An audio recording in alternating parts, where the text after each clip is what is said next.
Welcome everyone, welcome back to Wisdom Academy. आज हम continue कर रहे हैं हमारे class 12 chapter 5 contemporary South Asia का पार्ट 2। तो हम बढ़ते हैं इंडिया पाकिस्तान के कॉन्फ्लिक्ट्स की तरफ। आखिर कैसी रिलेशन है इंडिया और पाकिस्तान की और कैसे कंट्रीब्यूट करती है एक hostile relation in the region of South Asia. तो सबसे पहले देखो आप, जब कश्मीर का बात आता है तो इंडिया पाकिस्तान कहीं ना कहीं कश्मीर की टेरिटरी को लेकर इनकी आधे रिलेशन पूरे इन पे बेस्ड है।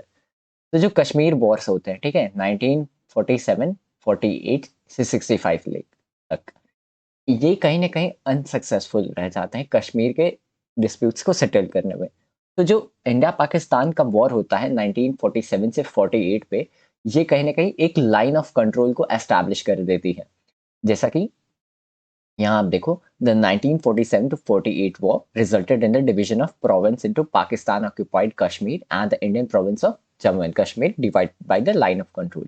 और फिर 1971 वॉर में, जिसमें इंडिया फ्री करती है बांग्लादेश को, यानी कि ईस्ट पाकिस्तान को वेस्ट पाकिस्तान से। Still, in 1971, India won the decisive war against Pakistan, but the Kashmir issue remained unsettled। अब देखिए, पहली कन्फ्रंटेशन हमें यहाँ मिलती है वॉर्स को लेकर के।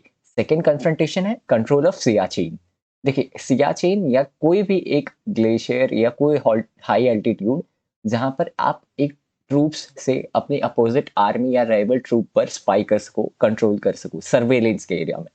तो देखिए, control of Siachen glacier India का एक बहुत ही इम्पोर्टेंट यहाँ पर एक मूव था।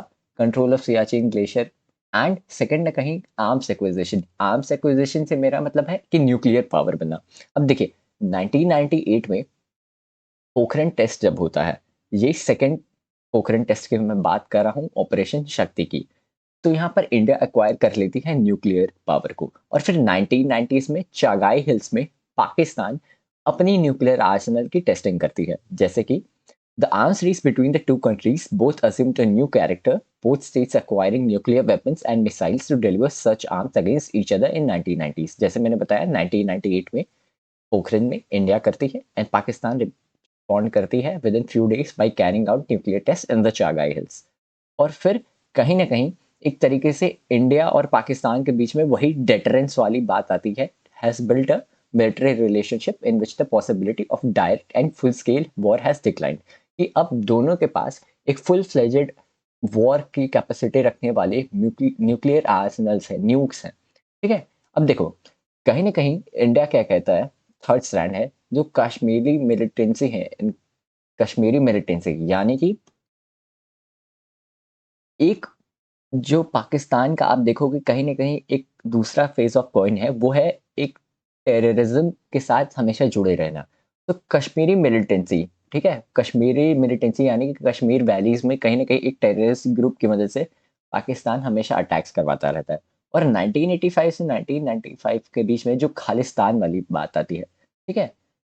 यहाँ पर पाकिस्तान ने खालिस्तानी मिलिटेंट्स को एड किया है आर्म्स एंड एम्यूनेशन से। अगर आप यहाँ पे पढ़ो, the Indian government has blamed the Pakistani government for using a strategy of low-key violence by helping the Kashmiri militants with arms, training, money and protection to carry out terrorist strikes against India। ये देखो, कहीं ना कहीं एक आप ऐसे की points बना के लिख सकते हो। अभी हम देखेंगे कि पाकिस्तान क्या क्या स्टेट करता है। और फिर 1985 से 1995 में जो, जैसा मैंने बताया, खालिस्तानी जो हमारी कन्फ्रंटेशन थी Khalistani militants with arms and ammunition में, कहीं न कहीं पाकिस्तान ने उसको भी हेल्प किया। और फिर पाकिस्तान की सीक्रेट एजेंसी कौन? इंटर सर्विसेज इंटेलिजेंस, आईएसआई, ये कहीं न कहीं एंटी इंडिया कैंपेन्स लॉन्च करती है जो इंडिया के नेशनल इंटरेस्ट के खिलाफ जाती है। अब आगे बढ़े तो कहीं न कहीं आईएसआई जो आप देखोगे ना, सीक्रेटली ऑपरेट करती है नॉर्थ ईस्ट में थ्रू बांग्लादेश एंड नेपाल। अब हमारा आगे फोर्थ पॉइंट जो है हमारा, यहाँ से हमने फर्स्ट, सेकंड, थर्ड पॉइंट पढ़ा। अब जो हमारा फोर्थ पॉइंट है, ठीक है, अब पाकिस्तान का स्टैंड पढ़ते हैं। पाकिस्तान क्या कहता है, जो इंडिया गवर्नमेंट और सिक्योरिटी एजेंसी के हिस्सा है। फिर से पाकिस्तान का स्टैंड भी हम पढ़ेंगे इंडिया पाकिस्तान के रिलेशन में। जो इंडियन गवर्नमेंट है एंड उसकी सिक्योरिटी एजेंसीज है, ये ट्रबल देती हैं। जैसे अब पाकिस्तान अपने नेशनल इंटरेस्ट की बात कर रहा है, ये provinces of Sindh and Balochistan में कहीं ना कहीं पाकिस्तान के फेवर में न रहकर एक इंडिया पाकिस्तान के खिलाफ कोई चीजें करती है। देखिए, जैसे कि Pakistan in turns blames the Indian government and security agencies for formatting trouble in the provinces of Sindh and Balochistan. अब आते हैं सिक्स्थ रीजन पे, जो कि है एक ज्योग्राफिकल। 1960 में इंडस वाटर ट्रीटी होती है, जो कि sharing of the Indus reverse, ठीक है, इंडस और उसकी रिवर्स के लिए। अब until 1960 there were a locked and fierce argument over the use of rivers of the Indus। फिर 1960 में वर्ल्ड बैंक के साथ इंडिया पाकिस्तान ये वाटर ट्रीटी साइन करती हैं। और फिर आप देखो, जो हमारा सेवेंथ रीजन है, कहीं ना कहीं वो यही बनेगा कि the two countries are not in agreement over the demarcation line in the Sir Creek of Rann of Kutch. ठीक है, अब रैन ऑफ कच्छ भी एक वाटर डिस्प्यूट है, जो कहीं ना कहीं सर क्रीक जो है रैन ऑफ कच्छ में डिमार्केशन लाइन इन सर क्रीक, उस पे भी। तो आप देखो, ये कुछ मैंने की पॉइंट्स आपके लिए ऑलरेडी इतने पैराग्राफ्स में से छाट के रखे थे, जिससे आप अपना आंसर फ्रेम कर सकते हो। तो this was all about India and Pakistan relations. Now let's head to India and its neighbors। अब देखो, इंडिया एंड इट्स नेबर्स में सबसे पहला है इंडिया एंड बांग्लादेश। ठीक है, तो इस पे भी हम डायरेक्ट लुक आउट करते हैं इंडिया और बांग्लादेश में। अब देखिए, इश्यूज की हम सबसे पहले बात करें तो गंगा ब्रह्मपुत्र वाटर, यहाँ पे भी वाटर डिस्प्यूट है।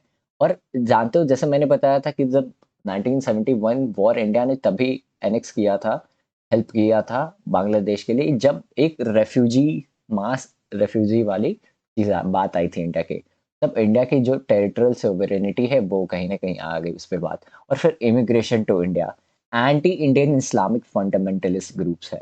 ठीक है, अब कहीं ना कहीं एक anti Indian Islamic fundamentalist group जो है, ये भी वही काम करते हैं कि इंडिया के नेशनल इंटरेस्ट के खिलाफ जो सारी चीजें हैं, एक कंट्री की जो एक्सटर्नल, जहां से आता है ना एक्सटर्नल अग्रेशन, उसको ध्यान में रखते हुए ये पॉइंट आप लिखोगे।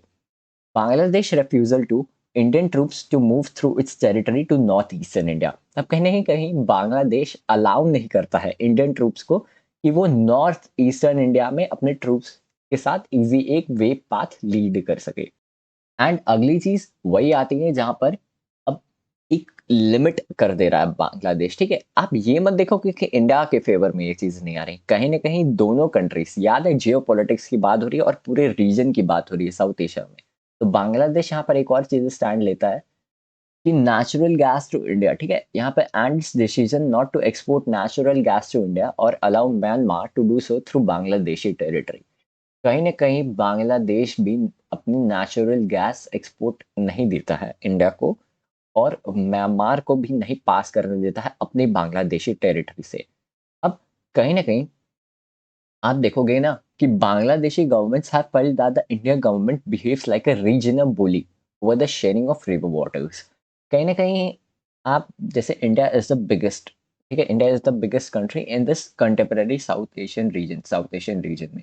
ठीक है, तो एक रीजनल बुली और कहीं ना कहीं अपना इन्फ्लुएंस जमाता है India in sharing of river waters or encouraging rebellion in the Chittagong hill tracts, trying to extract its natural resources and being unfair in trade। और कहीं ना कहीं इसीलिए देख रहे हो आप, ये गैस को प्रोवाइड नहीं करने दे रहा है न म्यांमार को।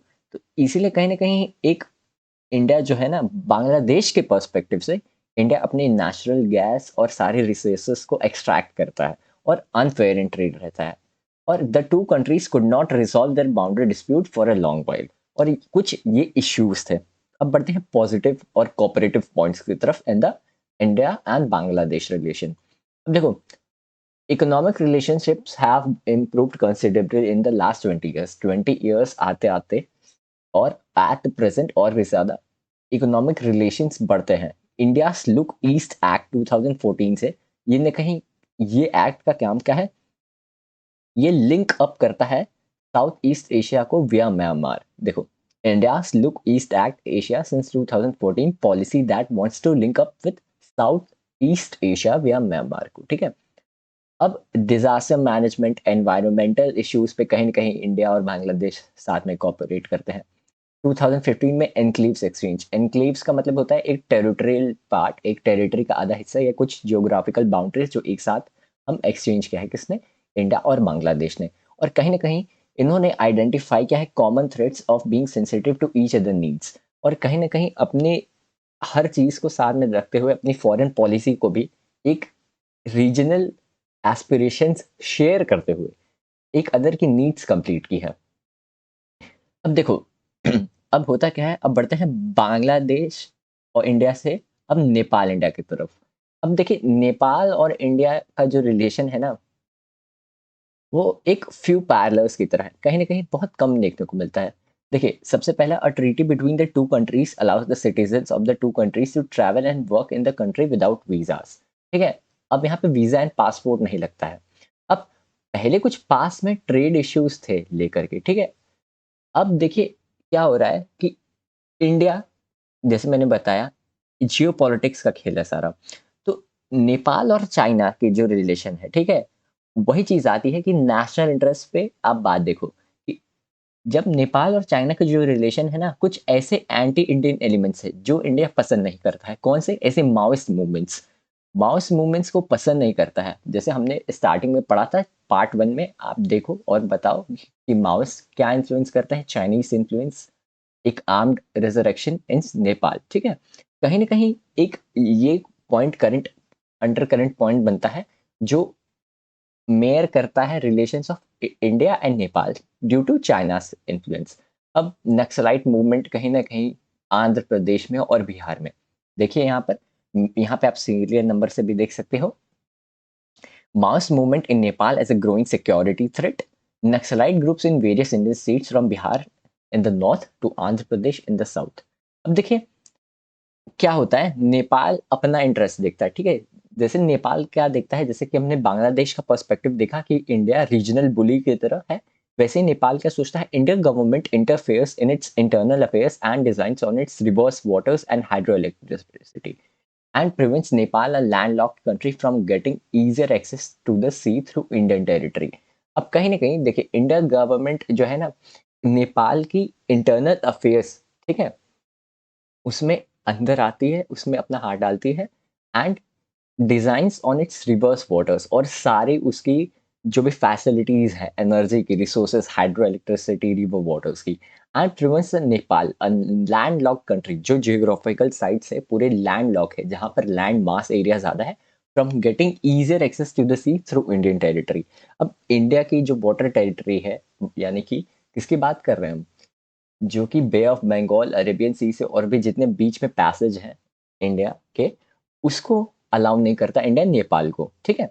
अब ये नेपाल का इंटरेस्ट है, और यहाँ पे कुछ पॉइंट्स है। अब फिर बात करते हैं कि आखिर कैसे कोऑपरेट करती हैं, ठीक है? Nevertheless Indo Nepal relations are fairly stable and peaceful. देखिए, trade, science, cooperation, common natural resources, electricity generation and interlocking water management grids hold the two countries together. इतना सब बावजूद होने के बाद कि ट्रेड इश्यूज पास हैं, नेपाल और चाइना के रिलेशन अच्छे नहीं है, तो देखिए एक पॉजिटिव पॉइंट आपका बन गया, वीजा पासपोर्ट के बिना एक ट्रैवल कर सकते हैं। और फिर ट्रेड, साइंटिफिक कॉपरेशन इश्यूज, आप देख रहे हो यहाँ पर हम बात कर रहे हैं एक कंट्री के इकोनॉमिक पर्सपेक्टिव से। तो आप देखिए इसमें कहीं ना कहीं इतने सारे डिफरेंसेस जो थे ट्रेड को लेकर के, साइंटिफिक कॉपरेशन को लेकर के, और इतने हमारे जो पॉइंट्स हैं, कहीं ना कहीं ये दोनों कंट्रीज को, किसको, इंडिया और नेपाल को एक साथ होल्ड करते हैं। The consolidation of democracy. There is a hope that a consolidation of democracy in Nepal will lead to improvements in the ties between the two countries. और एक democratic aspiration दोनों के साथ साथ कहीं ना कहीं साथ रखेंगे। अब इंडिया और श्रीलंका की बात आती है, ठीक है? इंडिया एंड श्रीलंका का हमने देखा था कि जब श्रीलंका की बात आई थी, तो वहां पे पहले से ही एथनिक कॉन्फ्लिक्ट्स थे। अब एथनिक कॉन्फ्लिक्ट्स हैं क्यों? क्योंकि इंडिया भी कहीं ना कहीं एक तमिलियंस को एक शेल्टर देती है। Governments of India and Sri Lanka are mostly over ethnic conflict in the Iceland nation. Indian leaders and citizens find it impossible to remain neutral when Tamils are politically unhappy and are being killed. वही बात है, जैसे कि कहीं न कहीं आप देखोगे कि आपके लोग अगर दूसरे एक कोई देश है, या किसी भी देश की बात छोड़ो, अगर आपके लोग पे हार्म आ रही है, ठीक है? उनकी एक्सप्लॉइटेशन हो रही है, तो कहीं न कहीं आप रेज़िस्ट नहीं कर पाओगे। तो सेम इंडियन गवर्नमेंट भी यही चीज़ करती है। अब देखिए, फ्री ट्रेड एरियाज़ भी हैं। और कहीं न कहीं India's help the in the past of tsunami reconstruction के बाद। जैसे कि आप जानते हो कि श्रीलंका जो है, श्रीलंका एक वाटर मास लैंडमार्क से घिरा हुआ है। अब देखिए जैसे कि है prefers a policy of disengagement vis-a-vis Sri Lanka's internal troubles. India signed a free trade agreement with Sri Lanka जिसमें एकदम boundary-less, tariff-less free trade होता है, which has strengthened relations between two countries. और इंडिया की help जो tsunami reconstruction में India has brought the two countries closer.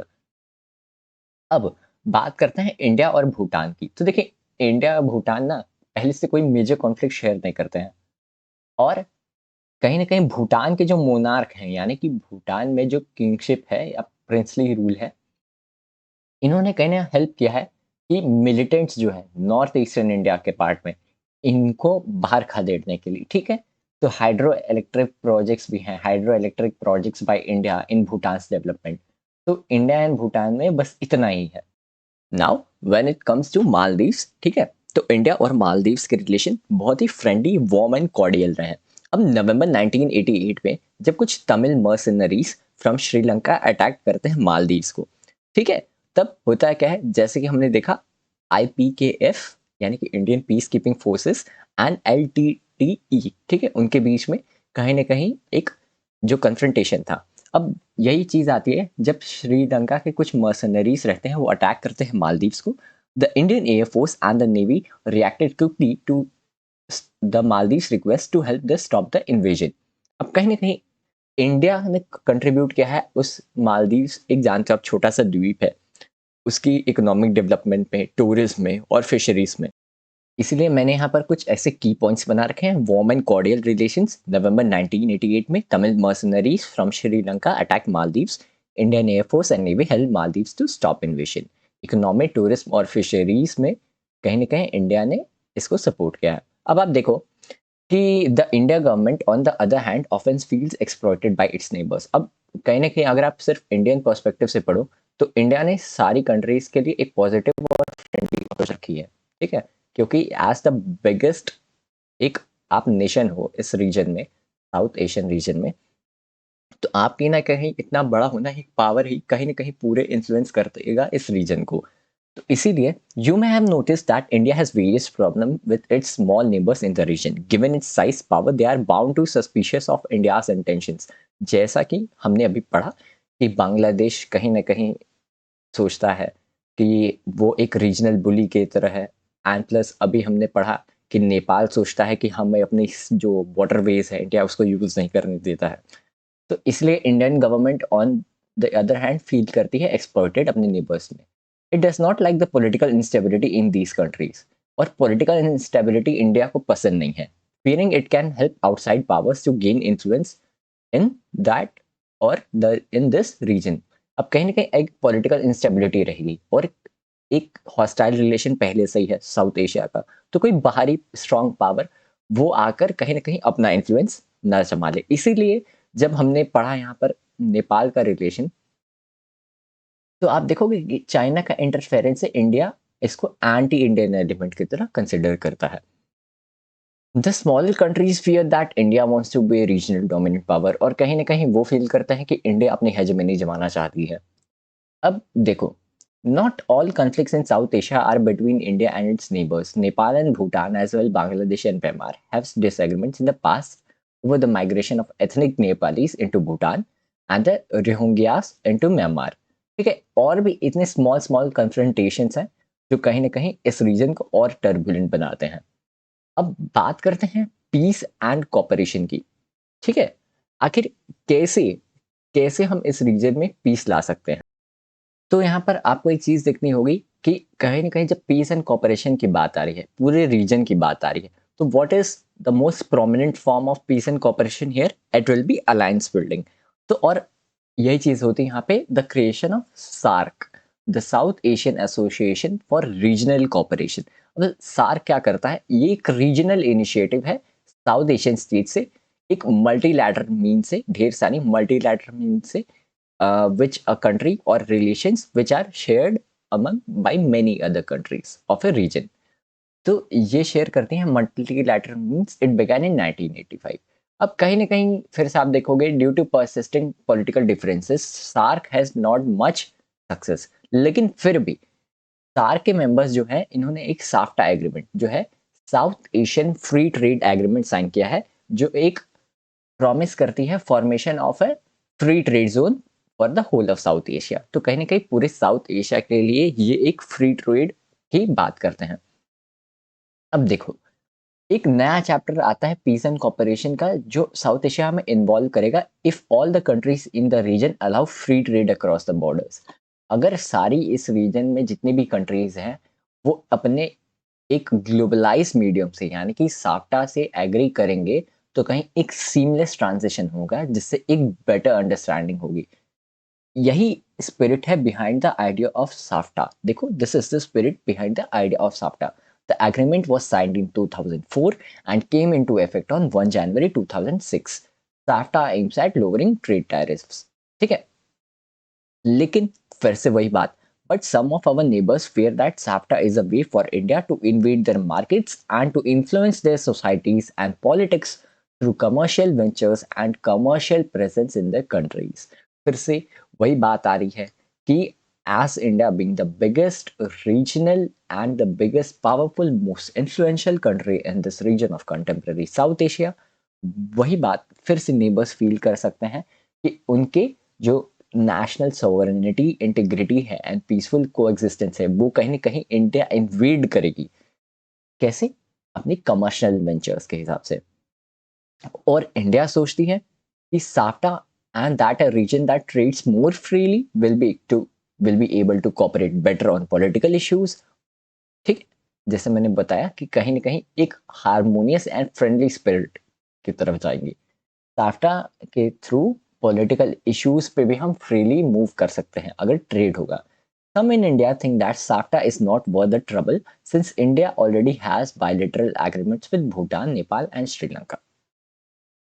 अब आगे बढ़ते हैं restoration of India and Pakistan relation से। जैसा कि अब जो मोस्ट हॉस्टाइल एंड टर्बुलेंट जो रिलेशन था हमने पूरा पढ़ा, तो वो इंडिया और पाकिस्तान रिलेशन से ही था। ठीक है, तो अब इंडिया एंड पाकिस्तान क्या करते हैं, क्या क्या पॉइंट है इसमें? तो देखिए, कॉन्फिडेंस बिल्डिंग मेजर्स हैं जिसमें सबसे पहले एक हम वॉर को लेकर के, ठीक है, जो हम वॉर फुल फ्लेजेड वॉर पे बार बार एस्केलेट होते जा रहे हैं उनको कम करने के लिए पीसफुल नेगोशिएशंस करेंगे जिससे वॉर का डेटरेंस या खतरा कम हो।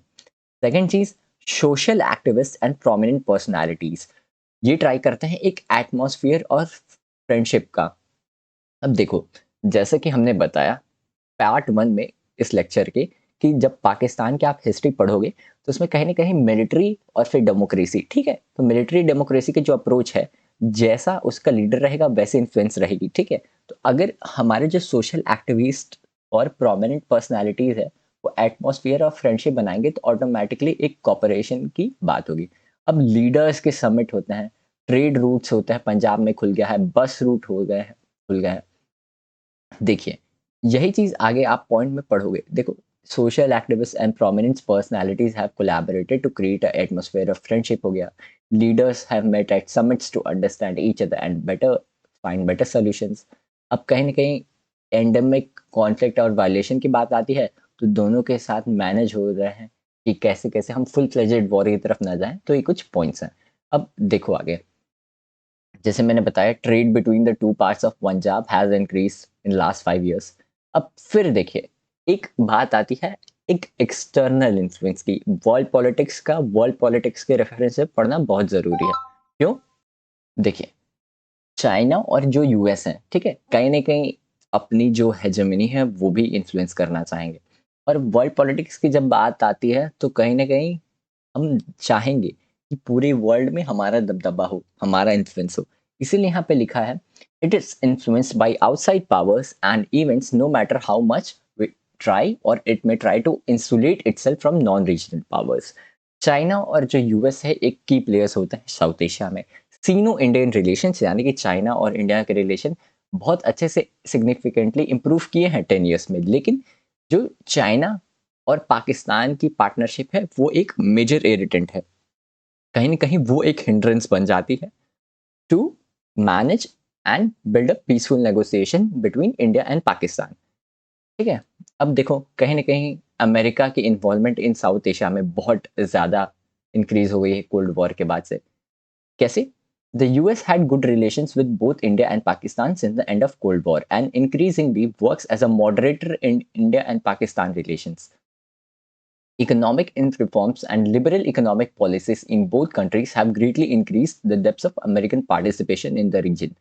जब 1991 के रिफॉर्म्स आए थे हमारे जो वहाँ पे हमारे एलपीजी मॉडल ऑफ ग्रोथ का यूज़ किया गया था, तब वहाँ पर आप देखोगे कि अमेरिका ने कैसे अपनी इन्फ्लुएंस जमाई थी हमारे रीजन में। और धीरे-धीरे साउथ एशिया जहाँ पर एक अच्छी एक मल्टीलैटरल तरीके से डिप्लोमैटिकली ग्रो करना चाह रहा है, कहीं न कहीं एक एक्सटर्नल पावर का अगर हम देखें दबदबा रहेगा, तो कहीं न कहीं हमारी जो यानी कि इस रीजन की सॉवरेनिटी है, वो कहीं न कहीं बेंड हो जाएगी या उस फ्रेम में मोल्ड हो जाओगी। इसीलिए यहाँ पे लिखा है the large South Asian diasporas in the US and the huge size of population markets of the region also give America an added stake in the future of regional security in peace. और इसी के साथ-साथ कहीं न कहीं देखोगे कि आप whether South Asia will continue to be known as a conflict prone zone or will it evolve into a regional bloc with some common cultural features and trade interests will depend more on the people and the governments of the region than any outside power. इसीलिए फिर से वही बात है, अगर हमने इस पूरे चैप्टर में इसी की बात इसीलिए की कि जो हमारी पूरी साउथ एशिया है, अगर उसकी जियोपॉलिटिक्स बैलेंस हो गई, तो कैसे हम एक अच्छे से रीजन की तरह उभर कर आ सकेंगे। और इसी के साथ हमारे चैप्टर कंप्लीट होता है। Thank you so much for tuning into Vijayam academy.